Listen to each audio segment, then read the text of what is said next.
Pues nada, antes de hablar de BIM, sí que me gustaría brevemente hablar de una perspectiva de nuestra empresa para los que no lo conozcan. PAM nos dedicamos a la producción de fundición dúctil en tuberías, accesorios y otros elementos de la red. PAM pertenece al grupo Saint-Gobain, una de las empresas más antiguas del mundo, con más de 350 años de historia, con presencia internacional en 75 países y con más de 160.000 empleados en todo el mundo. Ha conseguido ser una de las empresas innovadoras del mundo. De hecho, mantenemos ese firme compromiso de seguir siéndolo. Y por eso apostamos por BIM y por la digitalización. Bien, para empezar, un poco por hacer una presentación, quería dar un breve contexto a la tendencia en España, si nos lo permiten los que nos ven de Latinoamérica, que sé que son muchos. Un poco de contexto a lo que se refiere a la integración BIM. Se ha hablado ya del PERTE como apoyo a nuevas tecnologías de la información en el ciclo integral del agua, con más de 3.000 millones en inversiones públicas y privadas, y en la que evidentemente también deberemos considerar la integración de BIM. España ha creado una comisión interministerial para BIM, para garantizar la integración de esta metodología en las administraciones, los organismos y las entidades públicas, para la contratación pública. Existen, digamos, comisiones parecidas en Chile, en Perú, en otros lugares, con un objetivo similar. Y bueno, en España ya en 2018 se modificaba la ley de contrato de sector público y en la que expresamente se decía que los organismos de contratación podrán exigir el uso de herramientas electrónicas específicas, tales como modelado digital de la información de la construcción, lo he mencionado. O sea, básicamente mencionaba BIM ya como pues, una herramienta más en la que se podía solicitar y entregar la documentación. Vemos, de hecho, que desde 2018 se ha incrementado muchísimo, sobre todo en el ámbito de las infraestructuras. Ahora mismo las licitaciones de 2022, en agosto, crecía, y como pueden ver en la gráfica, a 1.400 millones de euros solamente en agosto, o sea que vamos a ver sobradamente 2021. Es un crecimiento exponencial y evidentemente en infraestructuras que mueven presupuestos de mucho más volumen, una vez que se integre, pues va a tener un crecimiento muy amplio, ¿no? Pero también hay apuestas de los gestores de activos, del ciclo integral del agua, de su ámbito de actuación, de confederaciones, otras instituciones, así como las ingenierías y las constructoras, sobre todo las que tienen un ámbito internacional que ya han ido en otros países demandando este tipo de tecnología, metodología, y se han tenido que adaptar a ello, ¿no? Bueno, este es el contexto. Imagino que entre los asistentes habrá quien conozca en profundidad esta metodología, otros que en cambio han oído sus bondades un poco más básicas y otros pues la desconocen, ¿no? En primer lugar, hay que considerar que BIM ya no es nada nuevo. Lo que es nuevo es implantarlo en la operativa de los agentes que trabajan en el sector del agua.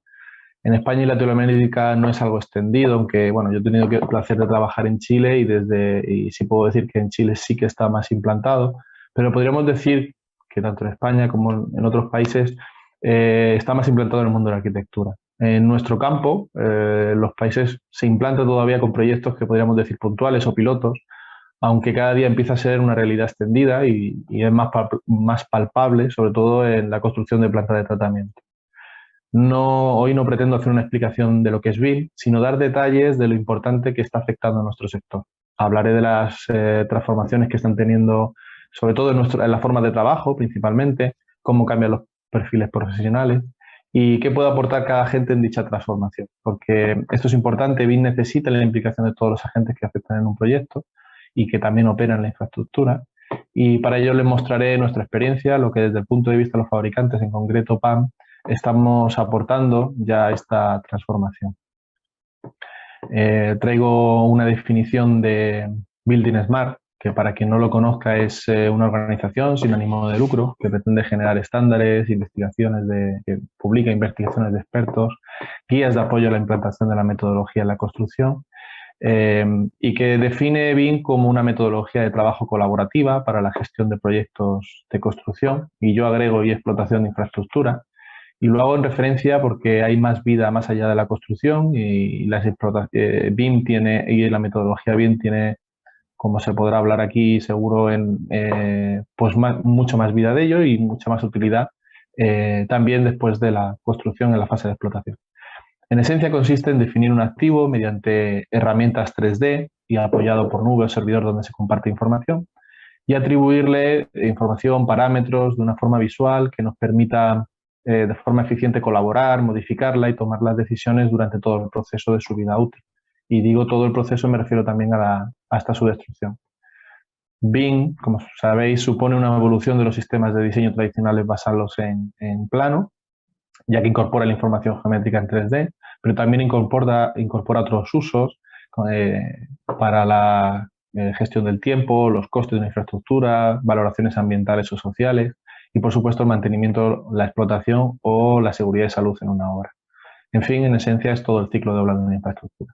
Por eso hablamos también de un modelo único, que no significa que sea un modelo fijo, sino más bien lo contrario, un modelo dinámico, que incluso trabaja a veces de forma independiente para sacar el mejor provecho, pero que siempre la idea es ir trabajando sobre un dato o un parámetro que represente una sola cualidad, evitando así pues, errores, duplicidades, retrabajo y ambigüedades, ¿no? Eliminar eso, esas posibles confusiones que se pueden hacer en los diseños y que un elemento pueda tener hasta dos datos distintos para una sola cualidad, ¿no? Esto no siempre es autónomo, no siempre es automático, ni siquiera usar el software te asegura esto. Entonces, BIM necesita unos procedimientos, unos procesos muy estrictos de colaboración entre los participantes de un proyecto y por eso consideramos a BIM una metodología, porque al final hay que generar un proceso y hay que generar una colaboración entre todos y ahora vamos a ver cómo. Se suele hablar de BIM quizá por su característica más evidente, que es la de dar un mayor peso a la fase de diseño y planificación para conseguir suficientes ventajas que nos permitan después pues conseguir unos rendimientos constructivos y de puesta en explotación más grandes, de forma que compensen sobradamente los que hicimos en la primera fase. Y esta gráfica, que es genial, pero que a mi juicio no muestra todo el potencial, porque no habla de la calidad del resultado ni la información, la cantidad de información que se agrega y se puede agregar utilizando esta metodología. Y que eso va a quedar después para la explotación de la infraestructura. Por tanto, no es solo una reducción de costes y tiempo y de eliminación de errores en diseño y construcción, sino que va más allá. Para mí este es el concepto que ha cambiado más en BIM en los últimos años cuando se ha puesto en marcha. Este beneficio aplica especialmente a los gestores de activos, los propietarios, los que operan las infraestructuras.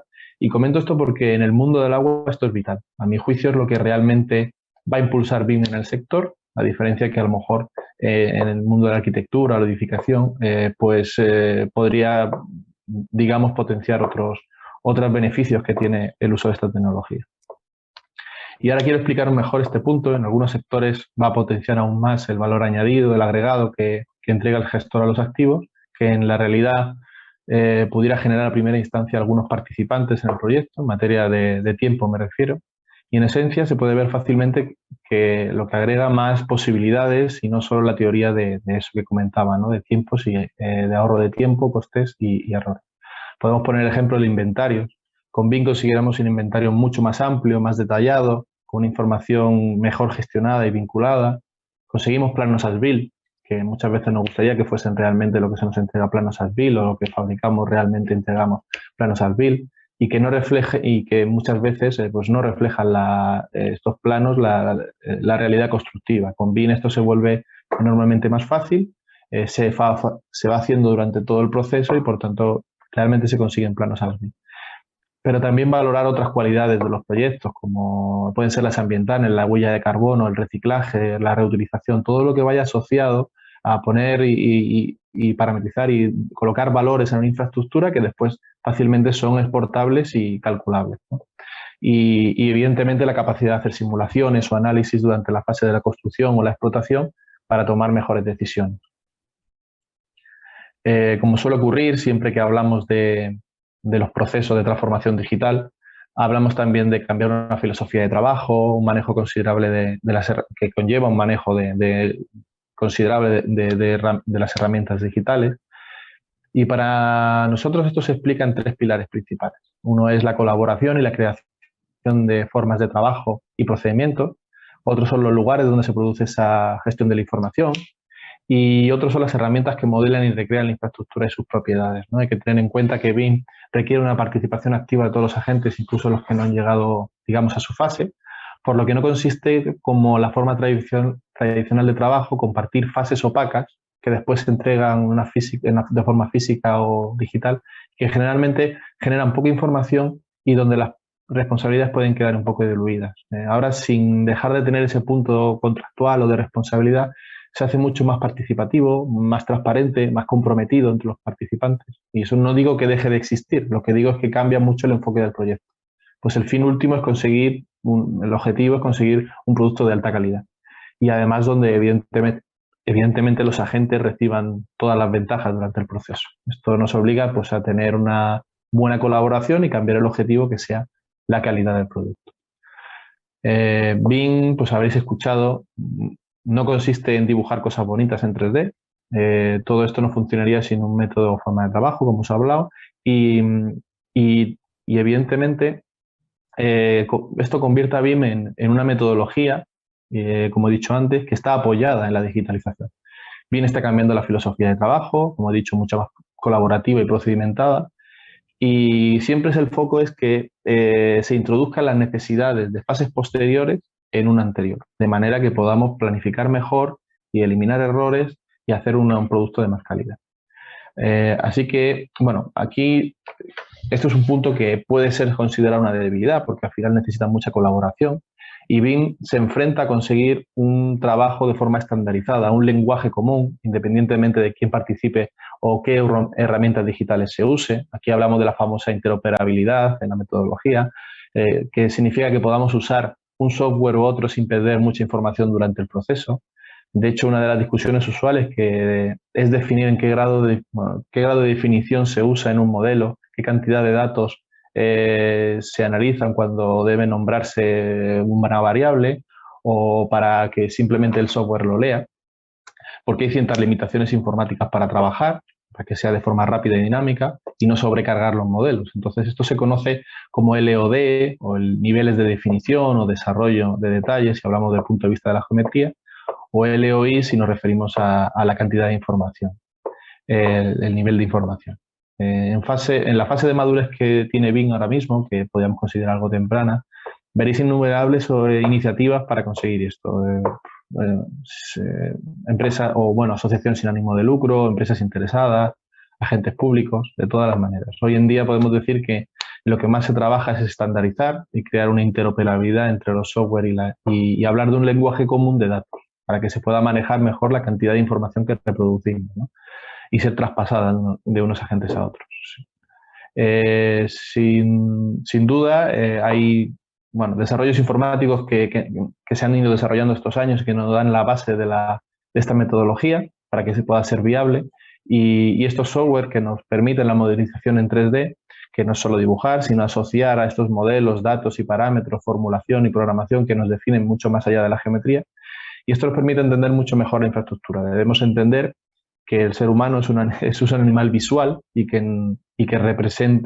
la representación digital nos va a facilitar el entendimiento del entorno. Curiosamente, la digitalización, que a veces puede alejarnos del entorno, en este caso nos acerca a entenderlo mucho mejor. Siempre pongo el ejemplo de la asignación de datos, colores, formas o cambios de la infraestructura o el modelo en el tiempo, que al final es como ponernos unas gafas de luz ultravioleta y para ver mucho más clara la información en la infraestructura que tenemos, ¿no? BIM ayuda muchísimo en este camino y además el abanico de crecimiento es inmenso. El tercer pilar es el sitio digital donde se produce la transmisión de información. ¿Es posible hacerlo con herramientas, digamos, más tradicionales como el correo? Bueno, sí, posible, pero no se suele hacer. Tendría poco sentido. Hay plataformas, cloud o más o menos desarrolladas para el efecto que nos permiten administrar los cambios, toda la información asociada no solo al modelo, sino al proyecto, de forma que sea visual, gestionable, que sea trazable también. Esto ha disparado en los últimos años, yo creo que muy potenciado quizá por la pandemia, y nos habrá llegado a todos, ¿no? Esta capacidad de trabajar en plataformas mucho más colaborativas y de gestión de la información y la documentación. Bueno, pues necesita eso, evidentemente. No solo porque además no solo manejamos la información, sino que la categorizamos, le damos atributos, gestionamos sus cambios, las aprobaciones, todo el proceso que se necesita hacer. Y hoy en día bueno, en la metodología se llama entorno común de datos, se alojan en plataformas y se desarrollan en muchos casos en plataformas específicamente preparadas o desarrolladas para hacer una metodología BIM un poco más eficaz. Esos tres conceptos nos van a permitir hacer un análisis y comparación de muchas más variables en un proyecto. Hablamos de la calidad, del cumplimiento normativo, que puede dejar de ser binario, es decir, que si cumple o no cumple, sino en qué medida cumple ese objeto o ese elemento. También nos permite hacer un estudio mucho más objetivo de la vida útil, que además podemos retroalimentarlo después con estudios y análisis de los parámetros reales, por tanto podemos ir chequeando y alimentando de modelos anteriores los modelos nuevos. Y lo que es más sencillo es valorar la contribución ambiental a la sociedad, como la huella de carbono que comentaba antes, la reutilización o reciclabilidad. Van asociados a ese elemento y por tanto es fácilmente calculable y evidentemente valorable. Esto cuando hablamos de los ODS es vital. De hecho, ahora mismo se está actualizando las normas que rigen la declaración ambiental de los productos de construcción, la ISO 22057, en la que se van a producir sus formatos entregables para que permitan compartir mayor y mejor la información entre los agentes y integrando esta metodología BIM. O sea que ya los mismos fabricantes y las ISO que utilizan en este caso con una mirada ambiental, pues ya están integrando y ya están viendo el potencial que tiene la metodología. Y a los hechos me remito. Estos son los datos del Observatorio de la Comisión Interministerial de BIM de los últimos 4 años y ya podéis ver y leer los parámetros que se están valorando, parámetros ambientales, de cumplimiento de certificación. Ahí podéis ver también la vida útil, incluso pues, otros más objetivos con la misma visualización de una obra, porque al final el gestor, el propietario, el que recibe la obra, recibe mucho más valor. Y el BIM en sí mismo, ¿no? La experiencia que se tenga en poder trabajar en estos ambientes. Voy a poner un pequeño ejemplo de cómo puede colaborar el fabricante en esta transformación e implantación de BIM, en este proceso que, como he dicho, necesita de todos los agentes para que realmente quede implantado. Y además de nosotros, además de conocer la metodología y la base de colaboración, en Saint-Gobain PAN hemos creado nuestras familias y puestas a disposición en una biblioteca web que para apoyar este proceso, pero también para trabajar nosotros mismos con ellos, ¿no? Hemos desarrollado familias con nuestros productos asociadas con una parametrización, una programación que nos permite un diseño más rápido, ahora entrar en detalles, y por supuesto cierta información que necesitan generalmente los clientes. Hemos abierto un proceso de retroalimentación porque al final necesitamos conocer qué variables necesitan los clientes y lo hemos abierto en Reino Unido, en Francia, en España, en otros países, ¿no? Y con eso ir complementando en un proceso de mejora continua. Particularmente en PAM podemos apoyar el proceso de documentación que aparece en esa gráfica, el de diseño y también un concepto nuevo que a lo mejor no existía antes, que es el templating, es decir, conseguir hacer plantillas y elementos previos al diseño y tomarlos cada vez que tengamos que diseñar un proyecto, ¿no? Se suele denominar, de hecho, a BIM como una forma de industrializar el proceso de la construcción y también de reproducir los diseños de los proyectos. Por tanto, estamos hablando de poder optimizarlos cada vez más. Ayuda BIM, porque bueno, BIM ayuda a hacer una y no muchas veces un proceso.